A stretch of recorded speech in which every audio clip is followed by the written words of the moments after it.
Hello friends, welcome back to my channel. আজি মই আপোনালোকৰ ওচৰত বনাব আহিছো মাছৰ এটি ধুনীয়া ৰেচিপিটো হ'ল মাছৰ কালিয়া। মাছৰ কালিয়া যদি আপোনালোকে ট্ৰাই কৰা নাই এবাৰ মোৰ প্ৰচেছৰে বনাবচোন। আশা কৰিছো আপোনালোকে ৰেচিপিটো ভাল পাব। আৰু মই ইউটিউব জগতত যেহেতু নতুন হয় আপোনালোকৰ এটি লাইক, শেয়াৰ আৰু সাবস্ক্ৰাইবে মোক নতুন এটা ৰেচিপি বনাবলৈ উৎসাহিত কৰিব। আশা কৰিছো আপোনালোকে চেনেলটো যাতে সাবস্ক্ৰাইব কৰি দিব। ইয়াতে মই ভকুৱা মাছ লৈছো আৰু ইয়াতে দিলম মই নিমখ, অকমান ৰংগুৰা দিম আৰু ইয়াৰ পিছত মই দিম আদা, নহৰু আৰু জলকীয়াৰ পেষ্ট আৰু দিম মই আধা চামুচ ৰিফাইন অইল। আপোনালোকে ইচ্ছা কৰিলে ইয়াতে মিঠাতেলো দিব পাৰে। এতিয়া মই মাছখিনি ধুনীয়াকৈ সানি ল'ম যাতে গোটেইখিনি মছলা মাছৰ লগত ভালকৈ সোমাই যায় আৰু হাফ এন আৱাৰৰ কাৰণে মই মেৰিনেট হ'বলৈ থৈ দিম। আহক তেন্তে বনাওঁ। এতিয়া মই কেৰাহীটো গৰম হোৱাৰ পিছত ইয়াতে মাষ্টাৰ্ড অইল ইউজ কৰিছোঁ আৰু মই মাছখিনি এতিয়া ফ্ৰাই কৰি ল'ম। মাছখিনি মই অকমান গোল্ডেন ব্ৰাউন হোৱালৈকে ফ্ৰাই কৰি ল'ম। এয়া মোৰ মাছখিনি গোল্ডেন ব্ৰাউন হৈ গ'ল আৰু মই নমাই ল'ম। এতিয়া একেখিনি তেলতে মই দিম 3টা ইলাচি, এটুকুৰা দালচেনি টুকুৰা, লং 2টা আৰু তেজপাত 2টা দি দিম।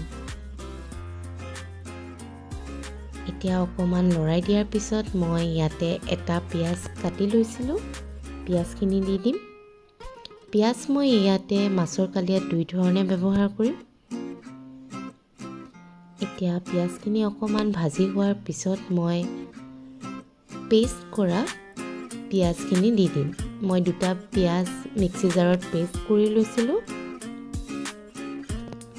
আৰু অকমান সময় ভাজাৰ পিছত 2 মিনিটমান ভাজিলোঁ মই। এতিয়া মই ইয়াতে দি দিম আদা নহৰু পেষ্ট। আদা নহৰু কেঁচা গোন্ধ যোৱালৈকে মই ভাজি ল'ম। ইয়াৰ পিছত মই ইয়াতে দি দিছোঁ কেঁচা জলকীয়াৰ পেষ্ট, শুকান জলকীয়াৰ পেষ্ট আৰু অকমান সময় ভাজি ল'ম। সোৱাদ অনুসৰি নিমখ দিছোঁ,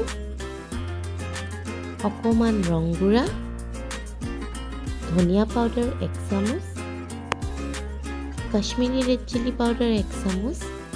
জ্বলাটো আপোনালোকে প্ৰয়োজন সাপেক্ষে কম বেছি কৰিব পাৰে আৰু দিছিলোঁ আধা চামুচ জিৰা পাউডাৰ। এতিয়া মই মছলাখিনি ধুনীয়াকৈ ভাজি ল'ম। এয়া চাওক মোৰ মছলাখিনিয়ে তেল এৰিবলৈ ষ্টাৰ্ট কৰি দিছে। এতিয়া ইয়াতে মই এটা বিলাহী পেষ্ট কৰি লৈছিলোঁ, বিলাহীখিনি দি দিছোঁ। এয়া চাওক বিলাহীখিনিও ধুনীয়াকৈ কুক হৈ গৈছে, তেল এৰিছে। এতিয়া মই 2 চামুচ দৈ পানীৰ লগত ফেটি কেনে দি দিছোঁ। আপোনালোকে দৈ দিওঁতে গেছৰ ফ্লেমটো সদায় ল' ৰাখিব, নহ'লে দৈখিনি ফাটি যাব পাৰে। এয়া চাওক ইয়াতে মই আধা চামুচ চেনি দি দিছিলোঁ, আপোনালোকে স্কিপ কৰিব পাৰে, চেনিটো অপশ্যনেল হয়। ইয়াৰ পিছত মই গৰম পানী দি দিছোঁ। এতিয়া উতল অহাৰ পিছত মই ইয়াতে ফ্ৰাই কৰা মাছখিনি দি দিছোঁ আৰু মাছখিনি মই হাই ফ্লেমত 7 মিনিটছমান ৰাখিম আৰু 7 মিনিটছৰ পিছত চাওক অলমষ্ট ৰেডিয়ে হৈ গৈছে মোৰ মাছৰ কালিয়া। ইয়াতে মই এতিয়া আধা চামুচ গৰম মছলা পাউডাৰ দিছোঁ। গৰম মছলা পাউডাৰ দিলে মাছৰ কালিয়াৰ টেষ্টটো বহুতেই ধুনীয়া আহে আৰু 1 চামুচ মই ঘি দি দিছোঁ। ফ্ৰেণ্ডছ, এয়া মোৰ মাছৰ কালিয়া ৰেডি। এতিয়া মই মাছখিনি নমাই ল'ম। আপোনালোকে এনেকৈ এবাৰ ট্ৰাই কৰিবচোন আৰু কমেণ্টত জনাব। আৰু শেষত যদি আপোনাৰ ওচৰত ধনিয়া পাত আছে আপুনি ধনিয়া পাত দিব পাৰে। ফ্ৰেণ্ডছ, ভিডিঅ'টো চাই যদি ভাল লাগিল প্লিজ লাইক, শ্বেয়াৰ আৰু ছাবস্ক্ৰাইব কৰিব। পুনৰ লগ পাম। Till then